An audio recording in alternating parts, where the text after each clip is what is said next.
See, it is the will of God for us to turn away from the cultures of this world and really learn of his culture.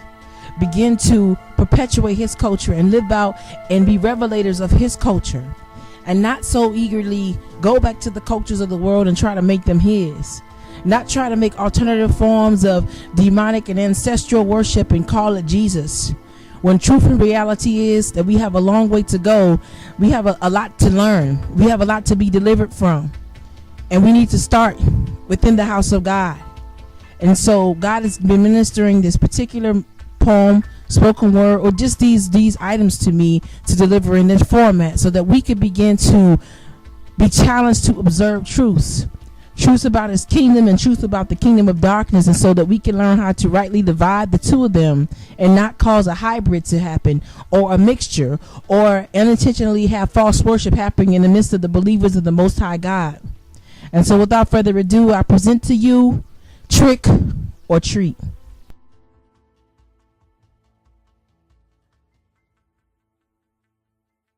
Trick or treat, trick or treat, give me something good to eat, and I will. The bread of life has always been a good meal, but still do we prefer snacks? When God calls us to the truth, do we respond with our lives, or is it all an act? Trick or treat is tricking you. Making old school idols in the household sweets seems to me to be more tricks than treats. How is it that we've been tricked into treating our kids with the practices of heathens? I'm not trying to be deep, but Halloween is an ode to the dead and moreover to the demons. So what if they don't wear the costumes of ghouls, goblins, and jackals? But instead of spending the time to tell them the truth about bearing spiritual fruit, we let them go bobbing for apples. Not knowing that this was done by the Romans as they worship a spirit called Pomona. And we said we want them to take a stand for Christ, but we refuse to do so as grown-ups. I'm not going to let my kids miss out. They'll hear about it anyway at school. Well, I think we could take a page from Joshua and choose what our households will do.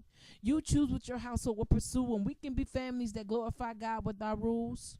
Since when does it become a standard for Christians to take the practices of the world and try to redeem them? See, we were made in the image of God. That's why he could save us and redeem us, but he's not into redeeming demons, nor their customs or their practices. In Egypt, Greece, and Rome's gods and goddesses are actors and actresses. And Paul told us in Corinthians that idols were nothing more than demons inside of packages. And our festivals and sacrifices to them provoke the Father's wrath. Do we care about that, or would you just want our kids to have candy? Trick or treat, give me something good to eat, and I will. The bread of life has always been a good meal, but still do we prefer trash? When God calls us to a standard, do we rise or do we dash? Trick or treat is tricking you. Making old school idols in the household sweets seems to me to be more tricks than treats. It's not God's will for us to be dumb, deaf, or stupid. It's us who chooses not to study. We don't know about the Celtics and the Druids. We don't know about Pope Gregory III, or that New Year's Day was once celebrated for them on November 1st. Halloween has a true origin, and I don't know which is worse. See, back with the Celtics and the Druids, Samhain it was called, and they believed the dead would return to the earth at the beginning of fall. And moreover, they would conjure demons so they could illegally prophesy. That same spirit that Philip dealt with in Simon the Sorcerer, Acts 8, read it, it will testify. Provoked to build sacred altars by priests possessed by spirits of liars. They would sacrifice their crops and animals and even human beings in large bonfires. But you know, we saved now, so we make our bonfires to Jesus.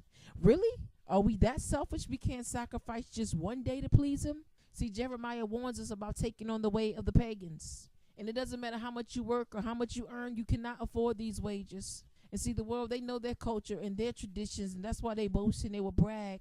But we don't study. We're too lazy. We just want our kids to have bags of candy. Trick or treat, give me something good to eat, and I will. The bread of life has always been a good meal, but still do we prefer snacks? When God gives us the truth, do we respond with our lives, or is it all an act?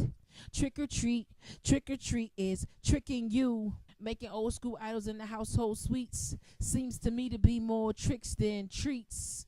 I know y'all like, sis, chill, ain't even that deep. You know, we called to be sheep because we're not dumb, but we listen and respond when the Father speaks. There is a war going on, and many of us choose to be aloof. But this God we say we serve is a spirit, and he looks for worshipers in spirit and in truth. And Halloween is just a piece of fruit on a bigger tree of false worship. And you know what's the problem? Because churches are having Halloween service. Oh, wait, I mean Harvest Fest and Hallelujah Night. But do you know changing the name of a demonic activity does not make it all right? There is no righteous alternative form of the worship of demons. See, Jesus came and took upon the beatings to alternate with us righteousness in the place of judging us like the heathen. Oh, but wait, you're so saved that God is cool with your contemporary worship of idols. I would take a pause in the middle of my poem to let you search the scriptures, but I can go ahead and tell you you're not going to find it in the Bible. Let's remove the pacifiers and starve the world in the flesh, increase our appetite for kingdom truth, and give God our best. See, ignorance is not an excuse. It'll actually make a case against you. Truth will lie in your lap, hold your eyes open and plead for you to read, and most of us will still refuse to begin to. And you know, Boniface is not just a street in Anchorage, but he was a pope over in Rome. Just like Constantine, you know that dude? Where they mix the sacred and the wrong. Similar to what we say we do when we making relevant gospel songs. But wait, I'm talking about Halloween, so let me move on. Trick or treat, give me something good to eat, and I will. The bread of life has always been a good meal, but still, do we prefer trash? When God calls us to the standard, do we rise or do we dash? Trick or treat, man, stop letting these treats trick you. See, our God has his own culture, his own customs, and his own holy days. He is the Most High God who is a king, and we must learn to follow his holy ways. All Saints Day, All Hallows Eve, so when and Halloween celebrate the dead the same. But our living Father sits in heaven, and hallowed be his name. He is the God of the living, and he reigns on the throne, and he is strong. This is a plea to the saints of the Most High God. Vain traditions of men, leave them alone. This is a call to action to remove Halloween from the customs of our home.